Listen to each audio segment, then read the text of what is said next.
रामचंद्र जी लंकापति रावण का वध करते हैं और विभीषण को लंका की राजगद्दी सौंपते हैं। फिर राम जी हनुमान को बुलाकर कहते हैं कि तुम लंका में जाओ और सब समाचार सीता जी को सुनाओ और उनकी कुशल लेकर आओ। तब हनुमान जी लंकापुरी आए और दूर से ही सीता जी को प्रणाम किया। हनुमान जी को सीता जी पहचान लिया और बोली, हे तात, कृपा निधान प्रभु, भाई लक्ष्मण और बानरों की सेना कुशल से तो है। तब हनुमान जी बोले, हे माता, कौशलाधीश प्रभु सब प्रकार से कुशल हैं। उन्होंने युद्ध में रावण को जीत लिया है और विभीषण अचल राज्य पाया है। इस प्रकार वचन सुनकर सीता जी के हृदय में आनंद छा गया। फिर आगे सीता जी बोली, हे तात, तुम वही उपाय करो जिससे मैं प्रभु के कोमल श्याम शरीर को नेत्रों से दर्शन करूं। तब हनुमान जी श्री राम जी के पास जाकर सीता जी की कुशल सुनाई। तब श्री रामचंद्र जी संदेश सुनकर अंगद और विभीषण को बुलाया और कहा, हनुमान जी के साथ जाओ और आदर सहित सीता जी को ले आओ। तब तुरंत ही सीता जी के पास जाकर बहुत तरह से गहने पहनाए और पालकी सजाकर ले आए। देवताओं ने आकाश से फूल बरसाने लगे। अब श्री रामचंद्र जी ने कहा, हे सखा, मेरा कहना मानकर सीता जी को पैदल ले आओ। तब रघुनाथ जी ने हंसकर कहा, सीता जी को पहले अग्नि में प्रवेश करा दिया था, इसलिए उसे पुनः भगवान प्रकट करना चाहते हैं।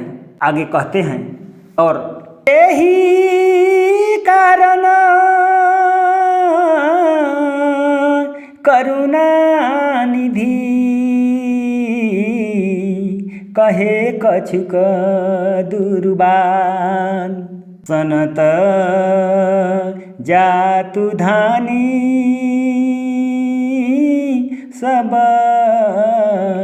लागी करन विषाद सियावर रामचंद्र की जय। तो आगे कहते हैं, सीता जी की अग्नि परीक्षा लेनी थी, इसलिए राम जी कुछ दुर्वचन शब्द कहे, जिन्हें सुनते ही सब रानियां दुख से व्याकुल हो गई। और आगे लिखते हैं, प्रभु के बचना शीश धरी सीता बोली मन क्रम बचन पुनीता। तो कहते हैं, प्रभु के बचन शीश धरी सीता बोली मन क्रम बचन पुनीता। तो प्रभु के वचनों को सिर में चढ़ाकर और मन कर्म और वचन से पवित्र सीता जी बोली। और क्या बोली? लक्ष्मण होई धर्म के नेगी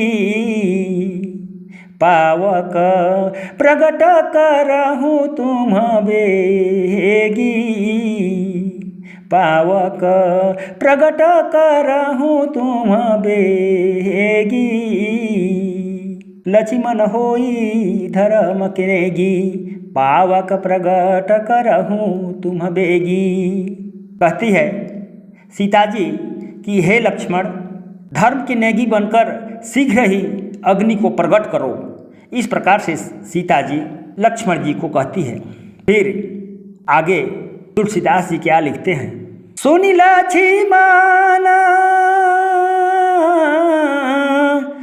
लक्ष्मण सीता कै बानी बिरह विवेक धर्म नीति सानी बिरह विवेक धर्म नीति सानी।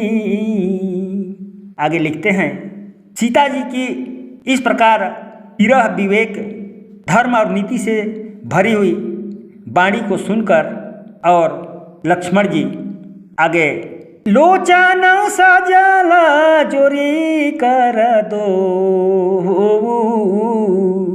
प्रभु सन कछु कह सकत नयो प्रभु सन कछु कह सकत नयो। तो सीता जी की इस प्रकार से विरह विवेक धर्म और नीति से सनी हुई वाणी को सुनकर लक्ष्मण जी नेत्रों में जल भरकर दोनों हाथ जोड़कर खड़े रह गए और वे प्रभु से कुछ कह नहीं सके। और आगे लिखते हैं, देखी राम रुख लक्ष्मण धाये, पावक प्रगति काठ बहुलाये, पावक प्रगति काठ बहुलाये। श्री रामचंद्र जी की रूख को देखकर लक्ष्मण शीघ्रता से गए और बहुत सी लकड़ियाँ लाकर और अग्नि को प्रज्वलित किया। फिर पावक प्रबल देखी बए देहि, हृदय हृदय रस नाही कछु भय तेहि, हृदय हृदय रस नाही कछु भय तेहि, पावक प्रबल देखी बय देहि, हृदय रस नहीं कछु भय तेहि। और प्रबल अग्नि देखकर सीता जी के मन में कोई हर्ष उत्पन्न हुआ और हृदय हर्ष नहीं कछु भय तेहि। जब अग्नि को जलते हुए अग्नि को जब सीता जी देखती है तब अग्नि को देखकर सीता जी के मन में हर्ष हुआ, किसी भी प्रकार का कोई विषाद, किसी भी प्रकार का कोई डर नहीं था। और आगे क्या लिखते हैं, जो मान बचक्रम मयूर माही, तजि रघु वीरयान गति नाही, तजि रघु वीरयान गति नाही। तो आगे सीता जी बोलती है कि यदि मेरे मन में, मैं मन कर्म और वचन से मेरे हृदय में यदि रघुनाथ जी के चरण कमल में यदि मेरा प्रेम है तो हे अग्निदेव, आगे क्या कहती है, तो कृषाणु सब गए गति जाना, ताकहूँ दो सिरी खंड समाना, ताकहूँ दो सिरी खंड समाना, तो कृषाणु सब कै गति जाना, ताकहूँ दो श्री खंड समाना। आगे कहती है सीता कि यदि मेरे मन में, मैं मन कर्म और वचन से मेरे हृदय में श्री रघुनाथ जी के चरण कमल में यदि मेरा प्रेम है तो हे अग्निदेव, आप सबके मन की बात को आप जानते हैं। हे अग्निदेव, मेरे लिए आप चंदन के समान शीतल हो जाओ। इस प्रकार से सीता जी अग्निदेव से प्रार्थना करती हुई बोल रही है।